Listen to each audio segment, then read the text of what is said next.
先生，请问您是？夏洛克·莫里亚蒂。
At this moment, he saw himself phasing away in the mirror before transforming into a woman wearing a black regal dress. The woman had light golden hair and blue eyes. She looked very delicate, but her face was abnormally pale. She wore a small black bonnet, lifted her skirt, and bowed and climbed. This, without hiding his surprise, Klein took a few steps back and leaned against the wall. Only then did he realize that this might be the bodyguard he had hired for 1,000 pounds. The image in the mirror quickly dimmed and Klein saw himself again.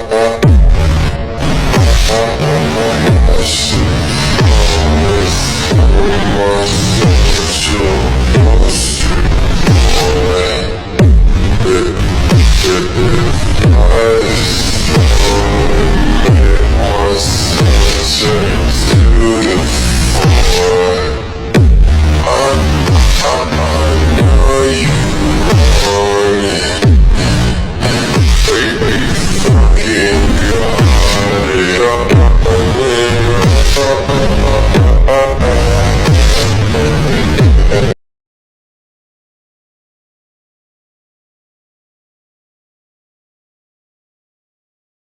When they reached the street, Daisy and the other girls thought to look back.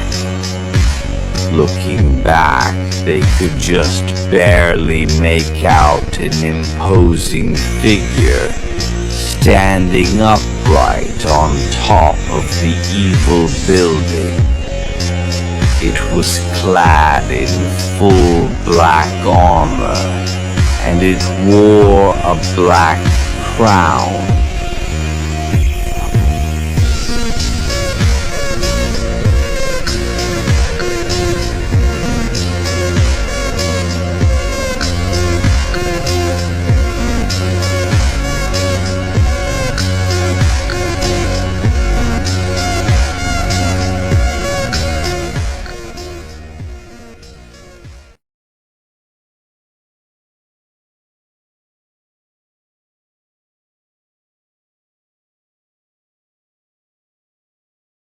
Klein smiled apologetically and walked out of the room, heading quickly for the washroom.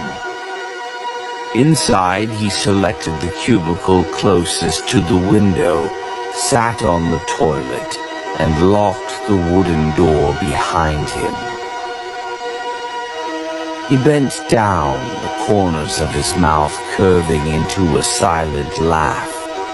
He laughed so hard he nearly couldn't keep his body straight.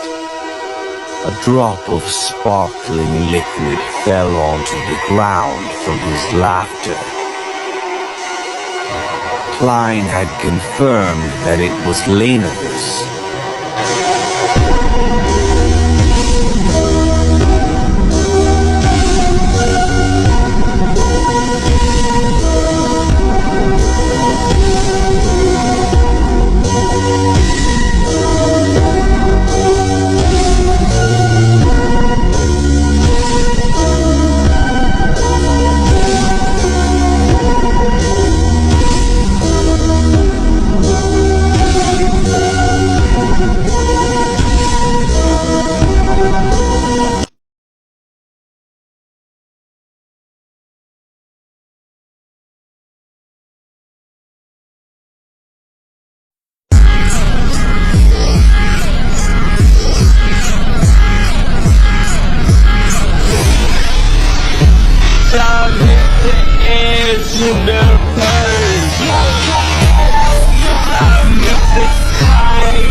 Right on the heels of that, while seizing the moment when Lanavus's fell forward, he took 2 steps and arrived behind him. He reached out with his arms and grabbed his enemy's neck.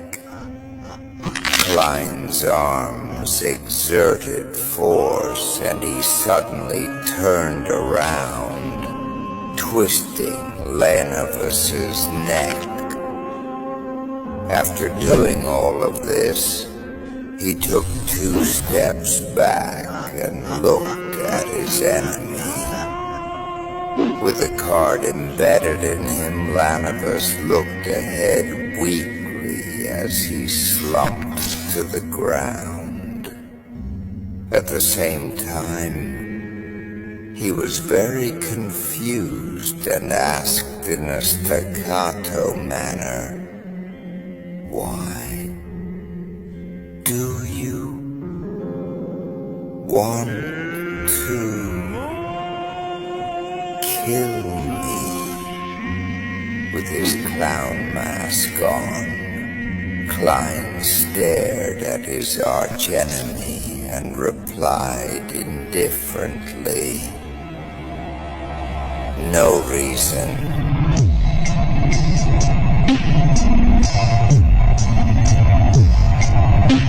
Upon seeing this scene, Klein suddenly crouched down.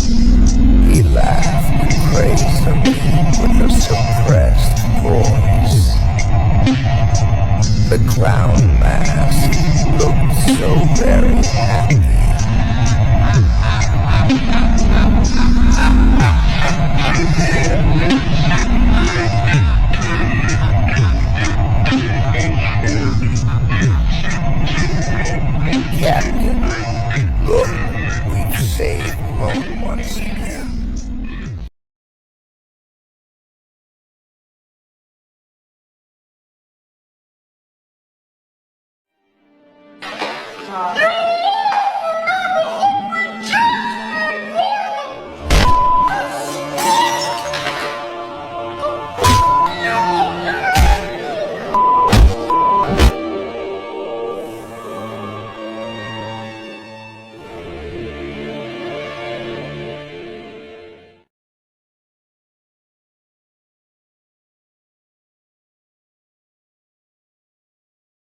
Klein laughed so much that he went out of breath. His laughter was more jarring than crying. After a few seconds, he finally calmed down. He slowly straightened his body and winked with his left eye at the darkest part of the sewer. Then he smirked and muttered to himself, "Captain, look, we've saved Lowen once again." Droplets of liquid quietly slid down and landed on his collar. At that moment, he felt that his clown potion had been digested completely.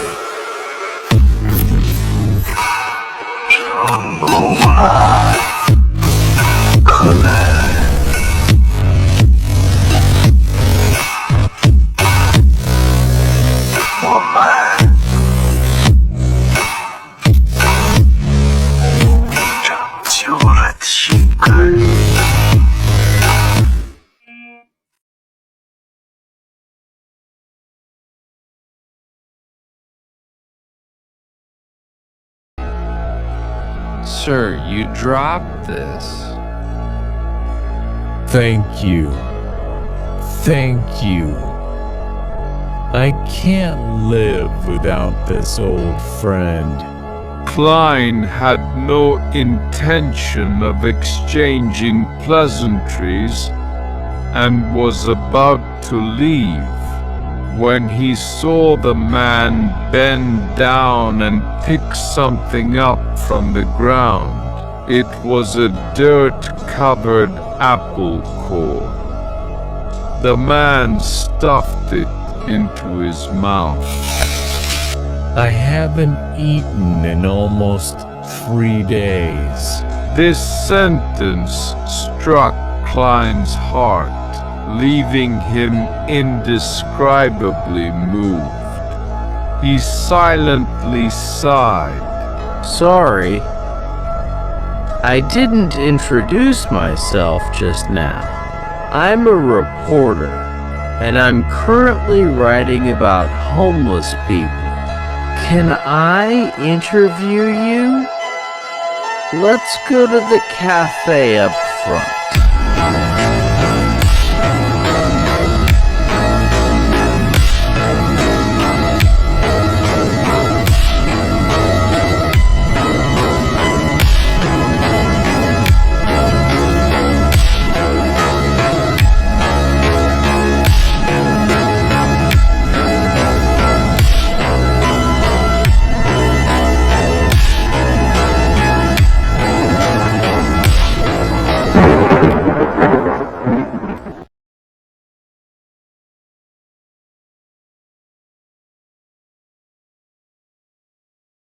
This bread is really good.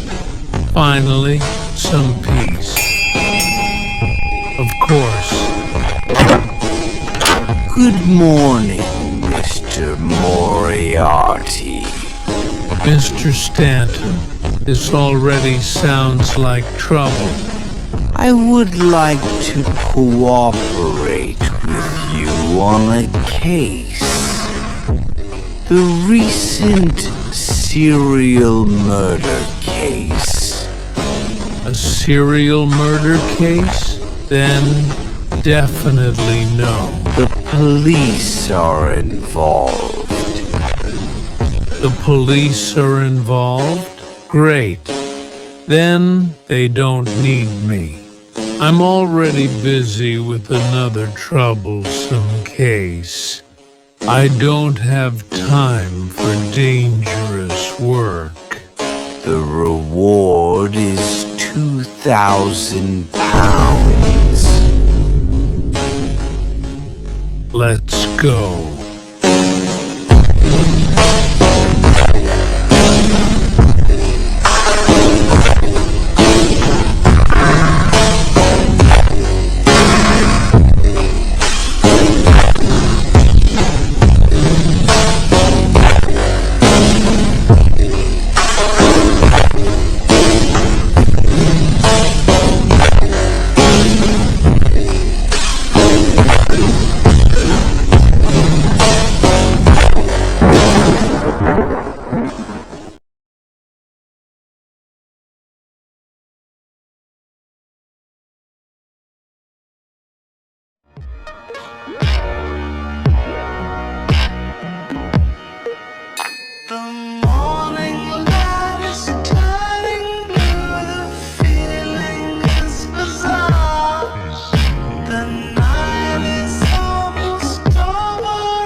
So what they daddy spend, they gon' need something. Do you love me, baby? I know you love me, baby. Yeah, I cheated on you, can you trust me, baby? I have 2 kids with me, now you stuck.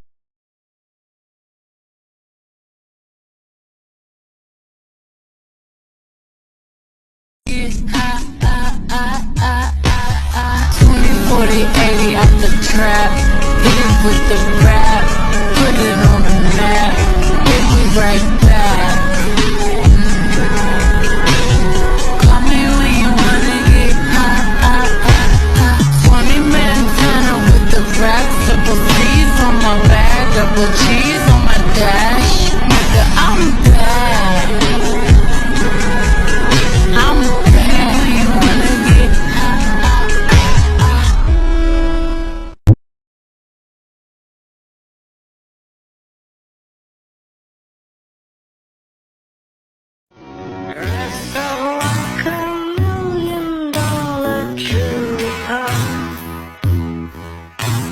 Trying hard to look like Gary Cooper. Come, let's mix where Rockefeller swap with sticks or umbrellas in the mix. But not really.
Will Alsepton is the president of the Life School of Thought. He is a beyonder from the Wheel of Fortune pathway. He had to restart as Will Ceres, the son of Aaron Ceres, due to the prediction of Ouroboros' attack in the near future. He was first introduced in Dr. Aaron Ceres' recounts as a sick boy. Soon afterward, because of the interference of Ouroboros, he reincarnated as Dr. Aaron's yet-to-be-born son to restart his life. By coincidence, Klein acquired his folded paper crane and communicated with each other in his dreams. Their first contact was when Klein reported to him that Roy King had been captured by MI9. He, like all beyonders from the Wheel of Fortune pathway, could see the uniqueness in Klein's fate. He decided to put a bet on Klein and had helped Klein in many events. After Klein asked him about the uniqueness, Will saw the light of accommodating the die of probability and fate. However, according to Will, because of his reincarnation, he had to grow for at least 22 years to be capable of doing that. In 1352, when Klein visited him once more as a king of angels, he told Klein that he felt the probability of him being able to accommodate the die of probability is closer than before, which according to his words meant that he would be able to accommodate it soon. His opportunity for accommodating the uniqueness came after Klein became half a Lord of Mysteries. However, Will refused and said that the next opportunity would be better. He is now the Angel of Mercury of the Church of the Fool.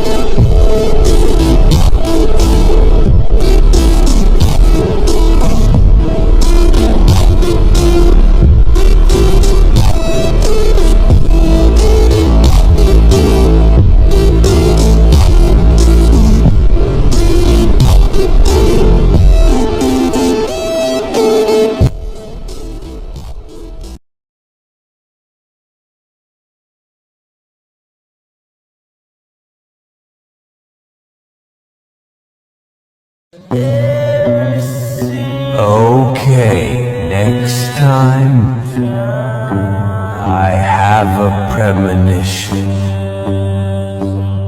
With that said, Will looked into Klein's eyes and said, I have a feeling that the the next opportunity will be better. Klein maintained his reverie-like expression as he said in a low voice, "Is this a prophecy?" Will Alceptin's tears float again? No, it's a blessing. Klein nodded slightly, stood up, and took a step back. During this process, his figure gradually faded away and soon disappeared.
After many attempts, Klein said Bernadette in ancient Phazak.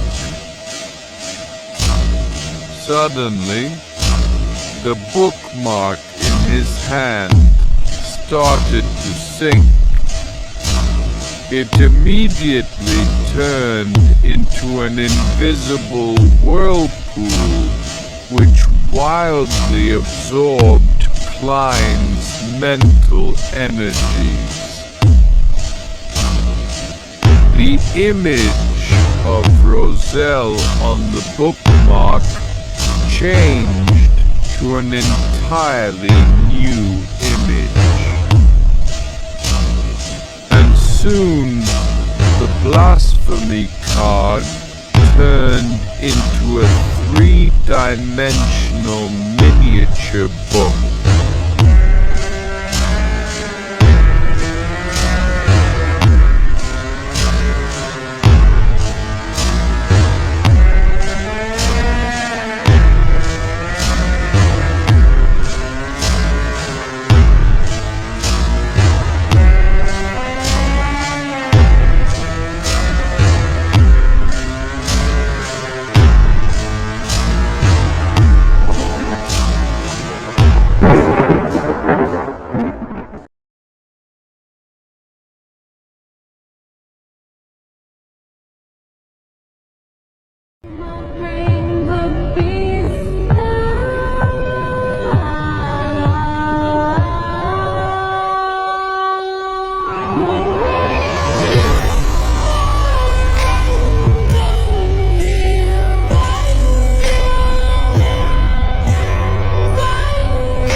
Three things you cannot outrun in this world, folks.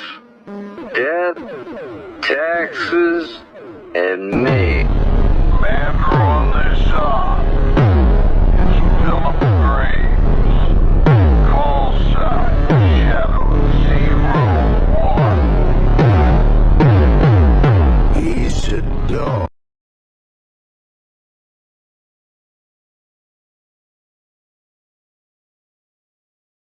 There's a hearsay in the 5 C's.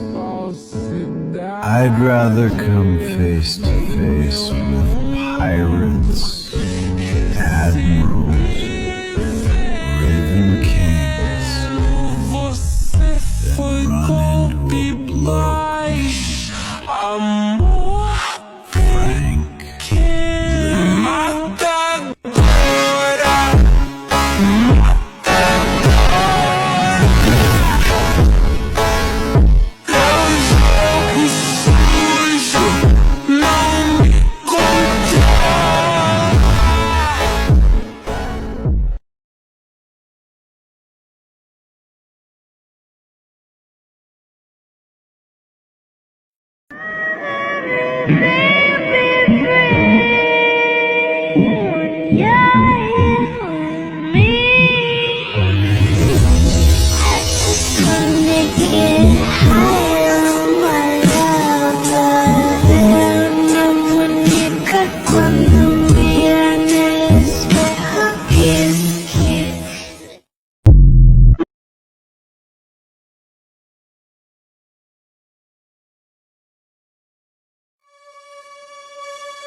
Dearman Sparrow, murderer, heretic, illusion. No one knows who he is, only what follows.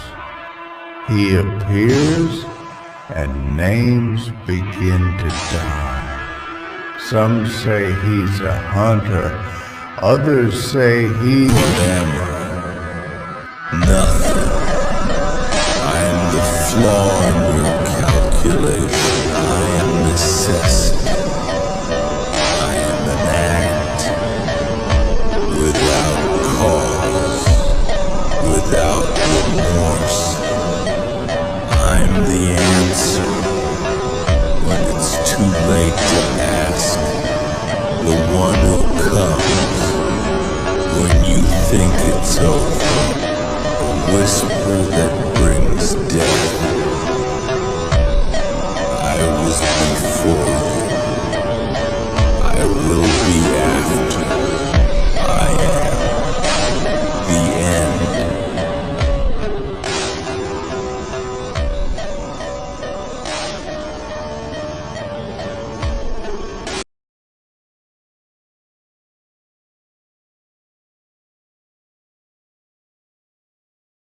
Is he real?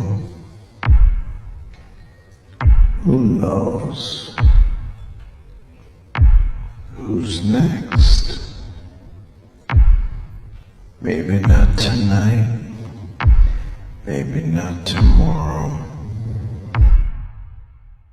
but the hunter is coming for me,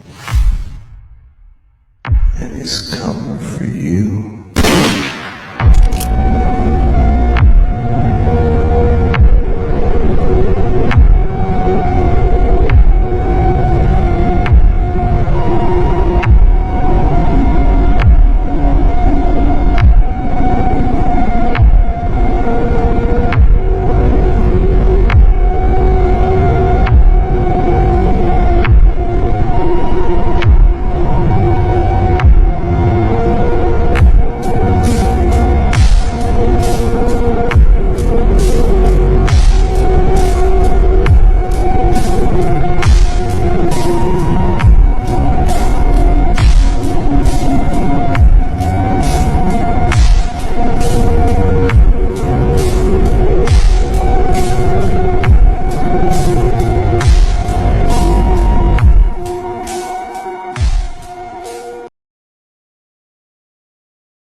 Hunter, you've done well.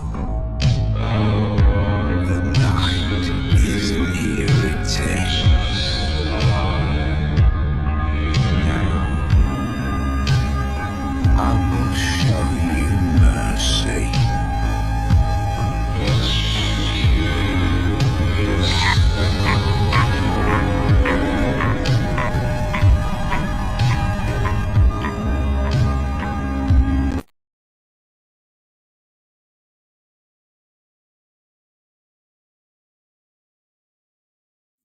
Do you find me attractive?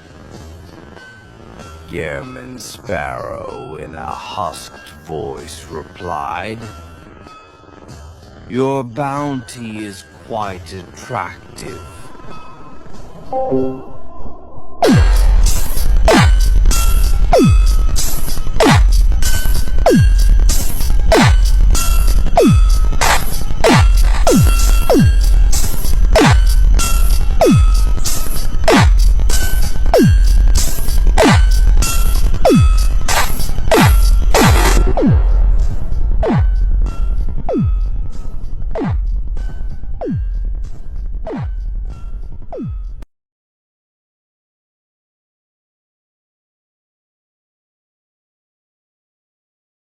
그런 반전 있는 여자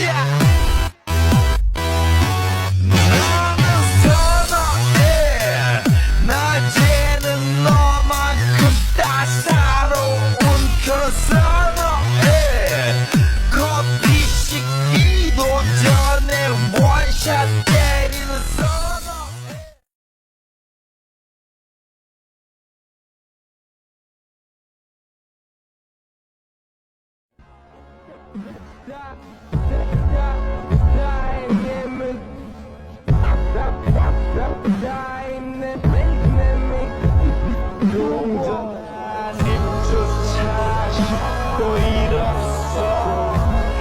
못들던 그때보다 조금은 일었어. 우리는 바보처럼 눈물을 부딪히면서 배웠어. 넘어질 때마다 일었어. 다시 못 쳤었지. 이력서 눈부시.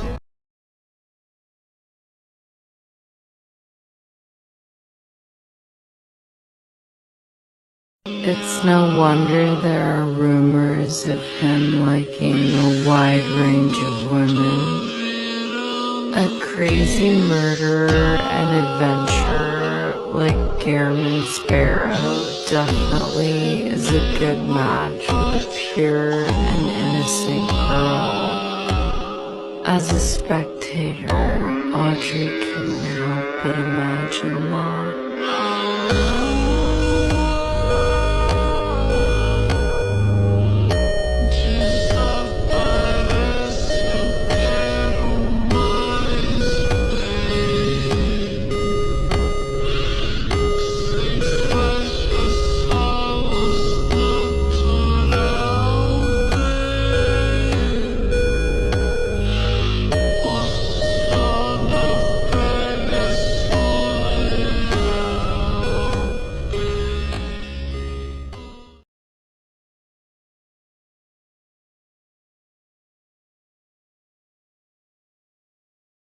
Klein slowly stood up and walked towards the window.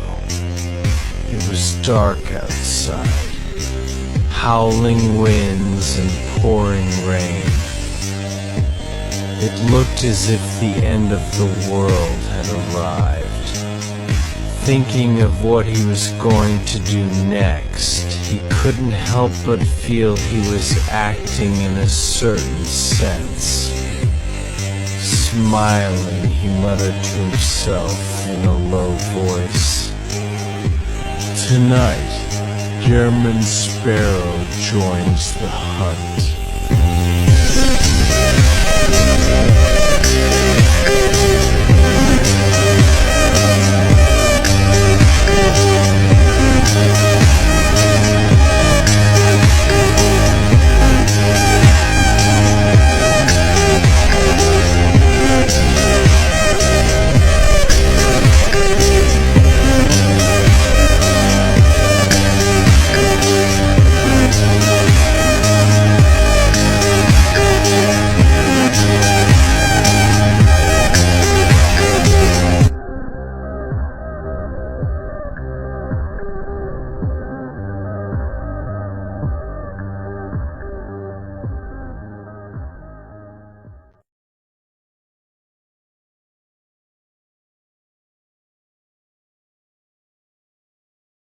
Donna suddenly slowed her pace and stepped back next to Klein, raised her face and bit her lip.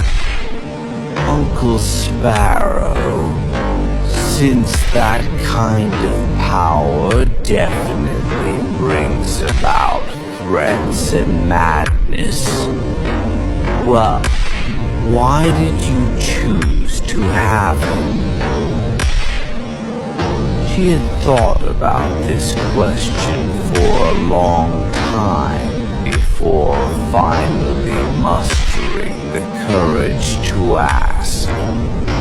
Klein was startled and he instinctively formed a smile. For my dream. Then he lowered his voice and said 2 words. And protect.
This is the land of hope. The steam locomotive brought countless hopeful people to Backlund. The sky was still bright and the fog in the air had thinned a lot. The gas lamps on the platform were no longer lit that early. Experienced, Benson protected his sister and wallet before leaving the station with their suitcases while following the crowd. Suddenly, they simultaneously felt a gaze sweep past them. Tracing the gaze, Benson and Melissa saw a young gentleman with neat black hair and dark brown eyes. The gentleman with the gold-rimmed glasses pressed his hat and looked past them into the distance. Benson and Melissa also looked away and cast their gaze to the smoky pillars in the garden in the middle of the street as they looked forward to seeing the underground transportation system in Baghdad. Carrying his suitcase with an expressionless look, Klein walked past them with his body kept straight. He entered the departure station, facing the mass of people pouring into the land of hope. People filled with wonderful hopes in their hearts. It was the best of times. It was the worst of times.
After receiving an anonymous letter, Leonard and Daly head to Revival Square, where they confront Ince Zangwill, already in the midst of battle against Gehrman Sparrow. Ince Zangwill had fallen into a trap made by the Spectator and suffered greatly from the side effect of sealed artifact 008, which was always trying to kill its owner. Ince used the arrangement of sealed artifact 008 to successfully drag a powerful unknown existence from the spirit world. Daly interrupts his escape by signing a contract with the unknown existence, making her almost lose control. The battle progresses as the demigod starts revealing his true form. Leonard uses the Fate Siphon charm, while Gehrman tries to control the demigod, trying to turn him into a marionette. As the battle rages on, the Spectator appears unnoticed and takes sealed artifact 008, making Ince lose control.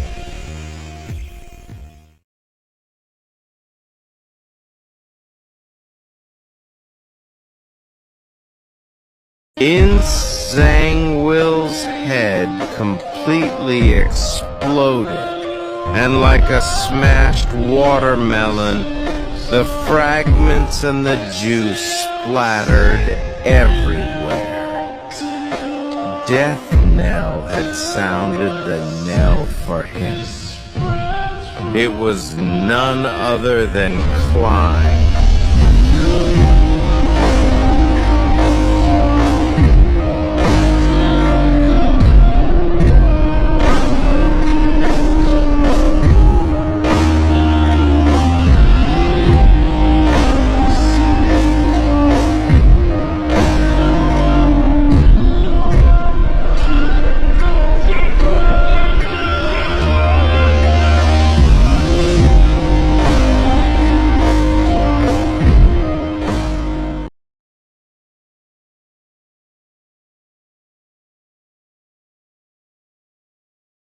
That shot was for Ma'am Daly. He flashed to the side of Ince Zangwill. This shot is for Leonard.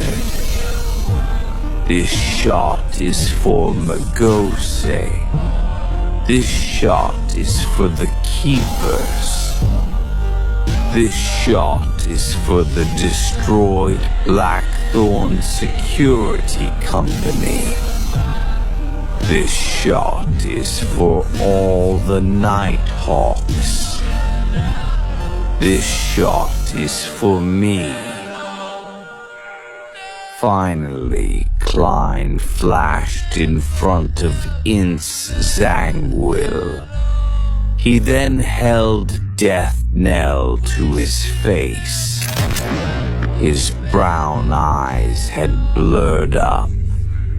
He curled the corners of his mouth bit by bit and said to the already dead Ince Zangwill softly, "This shot is for Captain."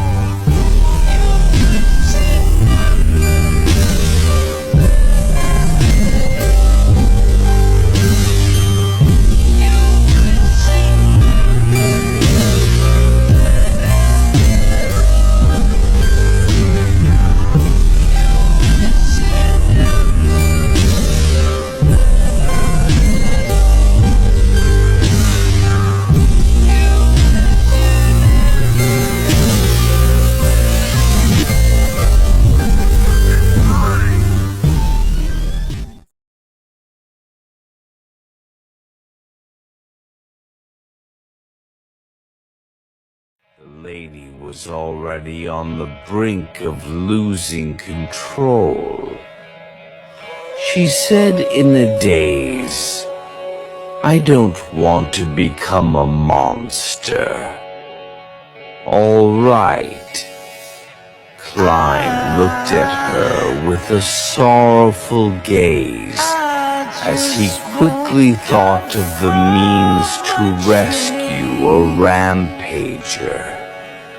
He had considered getting her to chant the fool's honorific name before pulling her spirit body above the gray fog.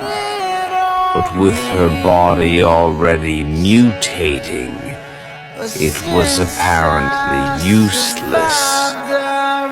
"So it's you. Didn't you ask me why I didn't take the initiative to confess to Dunn? To throw him in bed?"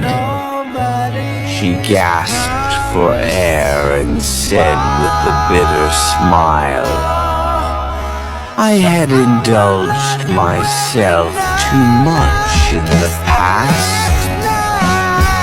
He was a conservative man. I felt inferior." She couldn't hold out much longer, with the outcome of her becoming a monster happening at any moment. Daly smiled as her blurry gaze saw a man in a black trench coat with a receding hairline. He had dark gray eyes. She watched as he pressed his hand to his chest, bent down, and reached out his palm to invite her to a dance. She reached out her hand as her thoughts turned sluggish. The gray-eyed man in a black trench coat pulled up Daly, whose mutation was slowly fading away. Under Leonard's watch, they danced a brisk dance in the destroyed square, with the fountain spewing water everywhere. Amidst the beautiful dance, Daly leaned forward gently, resting herself in Dunn's embrace.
I just wanted you to know.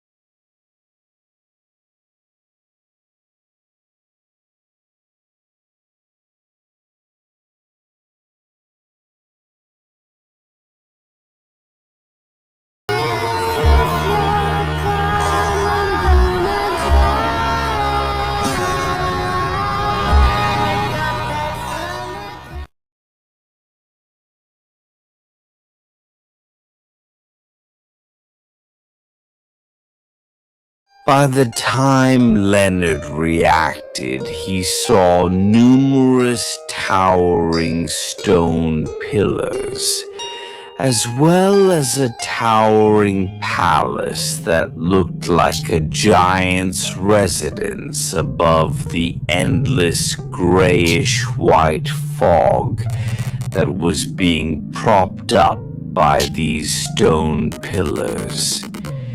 His green eyes wore a blank look. After a second, Leonard found himself sitting on a high-backed chair beside a long, mottled bronze table at some point in time.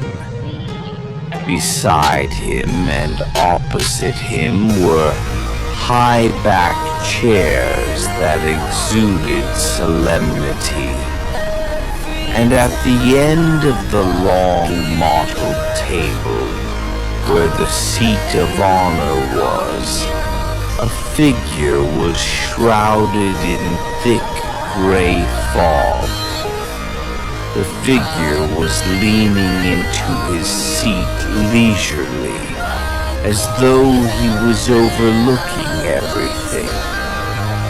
When this figure appeared in Leonard's eyes, he felt as though he was on a liner, seeing a bottomless abyss whose boundaries were nowhere to be seen. It also felt like he had left the city and was on the outskirts, looking up to see lofty mountains that tore through the clouds. Instantly, many thoughts flashed through Leonard's mind. He had a rough guess as to what he was experiencing. As a beyonder of the church, a believer who knew that deities truly exist, he wasn't able to resist his feelings. He subconsciously wished to leave his seat and prostrate before the existence before him. The might of a deity was boundless. Just as Leonard stood up, he was pressed down by an invisible force.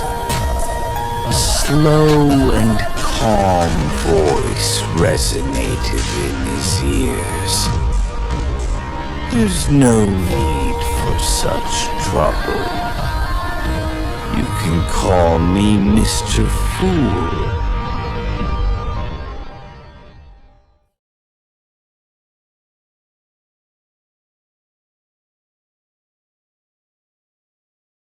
Leonard Mitchell stood before the Fool, Klein Moretti, ready to join the clandestine tarot club.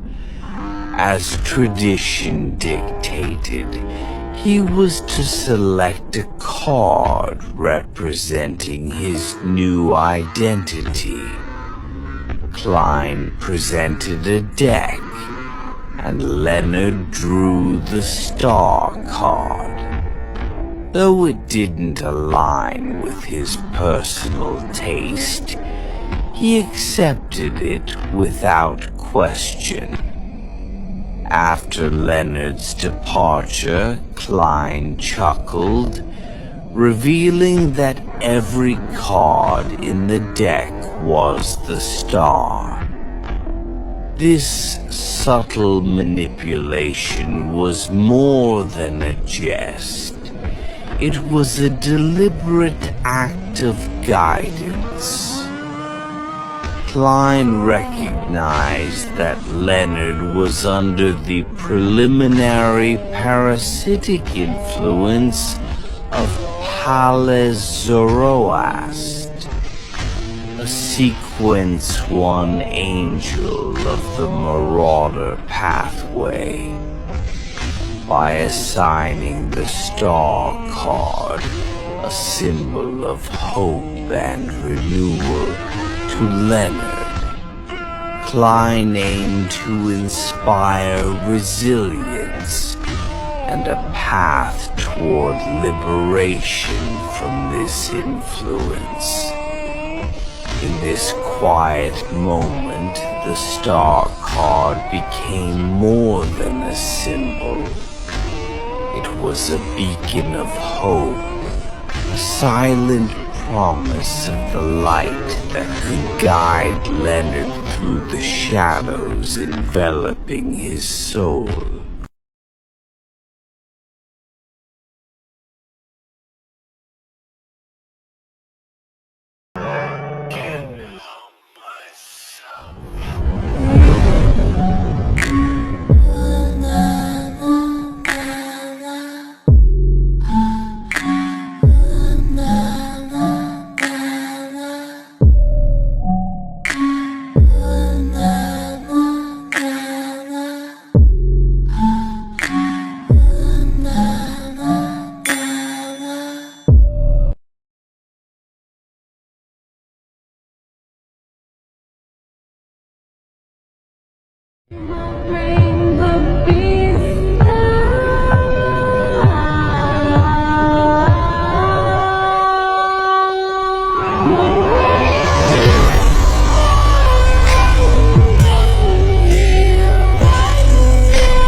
Whenever he talked to his neighbor, Dwayne Dante, and the distinguished Miss Audrey about the university's establishment, he would complain about the Higher Education Commission from time to time. Audrey and Klein listened with a decent smile and occasionally echoed his words. Finally, they found an opportunity to raise the need to begin work. Portland was just about to get his secretary when he suddenly heard someone knock on his office door. "Please come in," the Chancellor said loudly. The door opened without a sound. A black-haired, brown-eyed girl entered. She didn't doll herself up and was rather thin. She had nice facial features and she looked to be 17 or 18. Klein's gaze suddenly deepened before he reined it in. The girl hadn't expected the Chancellor's office to have guests. In her anxiety, she hurriedly lowered her head and said, "I'm sorry." "It's fine." They were about to leave anyway, Portland said without minding it. "Have you finished the item I got you to make last week?" "Yes." The girl walked through the door and stood to the side. Portland moment, then smiled at Dwayne Dante and Audrey. "Her name is Melissa Moretti. She's very talented with machinery. I happened to chance upon her and got her to help in my laboratory. Of course, she can only do some miscellaneous chores for now." "Not bad." The corners of Klein's mouth curled up as he commended her with an obvious smile. Audrey glanced at him and smiled. There are always arrogant people who say that women have no talent in machinery, and this lady has proven them wrong. Audrey and Klein didn't stay any longer as they left the office. Once they were out the door, Audrey stole a glance at Dwayne Dante's, but she didn't say a word.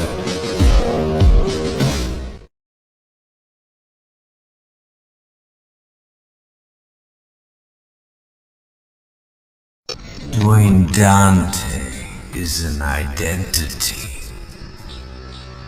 Is Dwayne Dante just an identity? Audrey sharply read between the lines and had a theory. Then she heard the world simply say, "A common identity that my companions and I share. I will occasionally disguise myself as him." Upon seeing that, he emotionlessly swept his gaze across the magician. "A common identity. Occasionally disguise myself as him. Is that very pitiful Dwayne Dante, Mr. World? Is that tycoon with kidney or bladder problems, Mr. German Sparrow? Fools felt as though she had been struck by lightning and froze up. Her brain went numb as fear washed over her. Her brain turned numb as she felt struck with fear, subconsciously feeling that Gino's unintentional comment made a lot of sense. When a butler, valet, neighbor, and surroundings had problems, the person that seemed ordinary definitely wouldn't be ordinary.